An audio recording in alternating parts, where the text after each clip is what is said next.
नमस्कार साथियों, यदि कोई भी परपुरुष पर स्त्री के ऊपर यदि नज़र उठाता है, उसके लिए क्या दंडनीय है।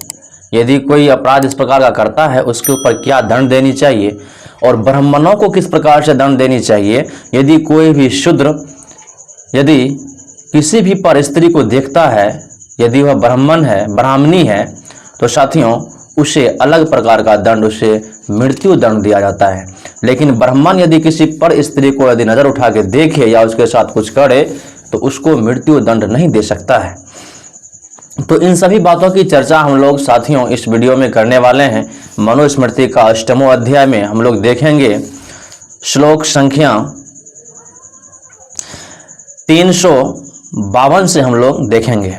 चलिए साथियों, परदाराभिमर्शेषु प्रवृता त्रीन् महीपति उद्वेजन क्रे दर्डेश्चित्रयित्वा प्रायश्चेत। साथियों, पराई स्त्री के साथ संभोग करने वाले मनुष्यों को राजा पीड़ा देने वाले दंडों से नाक कान आदि कटवाकर देश से निकाल दें।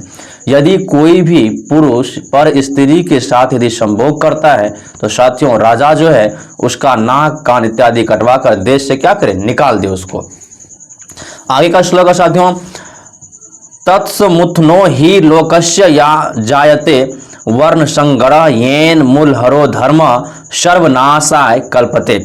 साथियों, कारण पर स्त्री गमन से वर्ण संकर होता है, जिससे मूल का ही नाश करने वाला अधर्म सर्वनाश का कारण होता है। साथियों, कारण यह है कि पर स्त्री जो है गमन से वर्ण संकर होता है, जिससे मूल का ही क्या होता है, नाश होता है। आगे का श्लोक है साथियों, पर अस्य पत्न्या पुरुष संभाषाम योजयन रह पूर्वमाक्षारितो दोषे प्राप्नुयात पूर्व साहसम। साथियों, पर स्त्री गमन करने वाला कोई पुरुष यदि किसी स्त्री के साथ एकांत में भाषण करे तो राजा उस पर प्रथम श्रेणी का दंड करे। साथियों, पर स्त्री के साथ यदि कोई भी पुरुष यदि बात करता है तो साथियों यदि एकांत में, तो राजा उसके ऊपर प्रथम श्रेणी का दंड करे। आगे का श्लोक है साथियों, यशत्व नाक्षारिता पूर्वमाभिशासेत कारणात न दोषम प्राप्नुयात् किश्चत्रि ही तस्य वीतिक्रमः। साथियों, जो पर स्त्री गमन के दोष से रहित है, जो गमन के दोष से रहित है और किसी कारण से दूसरे की स्त्री के साथ लोगों के सामने या एकांत में भाषण करे तो वह अपराधी न होने के कारण दंड पाने योग्य भी नहीं है। जो स्त्री साथियों गमन होकर दोष से रहित है और किसी कारण से दूसरे की स्त्री के साथ यदि लोगों के सामने एकांत होकर बात करती है तो वह दोष रहित नहीं है। आगे का श्लोक है साथियों, पर स्त्रियाम यो विवतेत्यर्थ रण्ये वनेपि वा नदीनाम वापि संभेदेश संग्रहण माप्नुयात्। साथियों, जो पुरुष पराई स्त्री से तीर्थ में या नदी के पास, जंगल में या गांव के बाहर, निर्जन उपवन में या नदियों के संगम स्थान में रहस्य भाषण करे तो उसे राजा संग्रहण का दंड मतलब 1 सहस्त्रपन करें। साथियों, जो भी पुरुष पराई स्त्री से तीर्थ करे, यदि उसके साथ घूमे, नदी के पास जाए, जंगल में या गांव के बाहर, निर्जन उपवन में या नदियों के संगम स्थान में रहस्य भाषण करे तो उसको साथियों जो है संग्रहण का दंड देना चाहिए।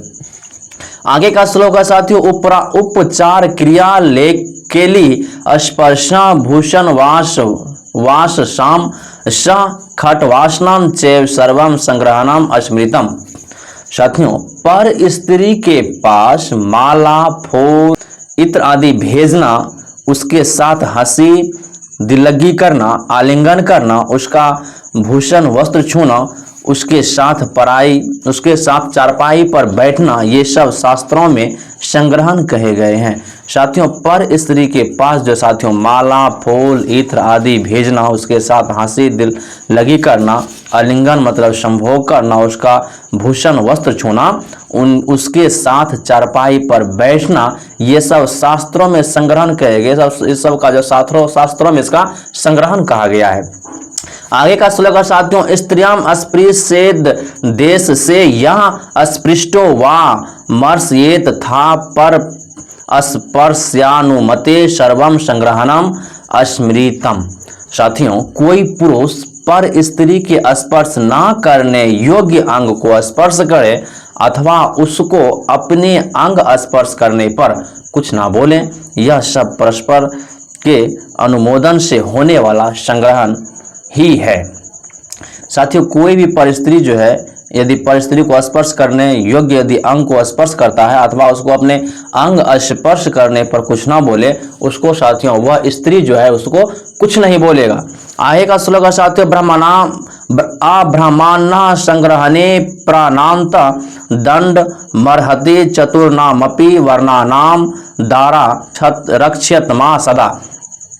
साथियों, यदि शूद्र द्विजाति की स्त्री के साथ संग्रहण करे तो उसे प्राण दंड देना चाहिए। इससे पहले साथियों जो श्लोक हम इसमें देखें वह सिर्फ ब्राह्मण के लिए था। जैसा इस श्लोक से क्लियर होता है वह ब्राह्मण के था। यदि कोई ब्राह्मण पर स्त्री के साथ यदि नजर उठाता है, उसके साथ कुछ करता है, संभोग आलिंगन कुछ भी करता है, तो उसे उस प्रकार का दंड देना चाहिए। यदि कोई शूद्र यदि द्विजातीय स्त्री के साथ, द्विजातीय में आपका ब्राह्मण क्षत्रिय वैसे आ जाता है, यदि द्विजातीय स्त्री के साथ यदि संग्रहण करे तो उसे प्राण दंड देना चाहिए। उसको क्या देना चाहिए? उसे प्राण दंड दे देना चाहिए।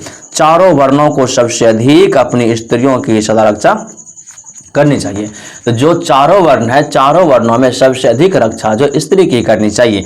आगे का श्लोक है साथियों, भिक्षुका वंदी नश्वे दीक्षिता कारवस्त तथा संभाषणम स स्त्री भी करयूर प्रतिवारितः।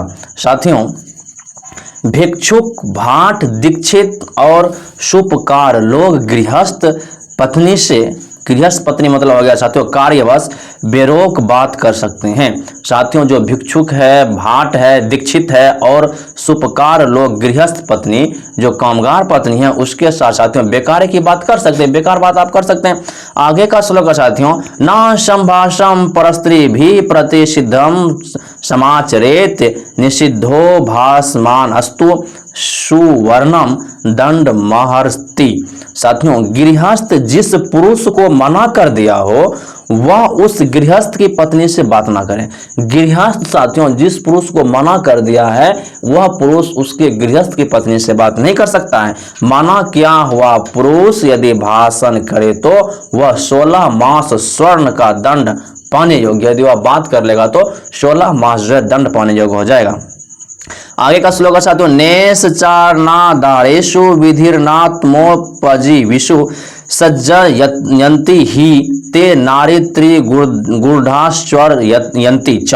साथियों, यदि विधि नटों की स्त्रियों के लिए नहीं है, साथियों यह विधि जो है नटों की स्त्रियों के लिए नहीं है, भार्या से अपनी जीविका चलाने वाले के लिए भी नहीं है, क्योंकि वे अपनी स्त्रियों का स्वयं ही पर पुरुषों से संबंध कराते और स्वयं छिपे रहकर उनसे व्यभिचार कराते हैं। साथियों, यह जो दंड दिया का जो वर्णन किया गया है यह नटों स्त्री, जो स्त्री में एक नट होती है उसके लिए नहीं है, और जो भार्या से अपनी जीविका चलाता है, जो अपनी पत्नी के साथ रहकर दूसरे पुरुष के साथ का जो संबंध बनाकर जीविका चलाता है उसके लिए यह दंड नहीं है।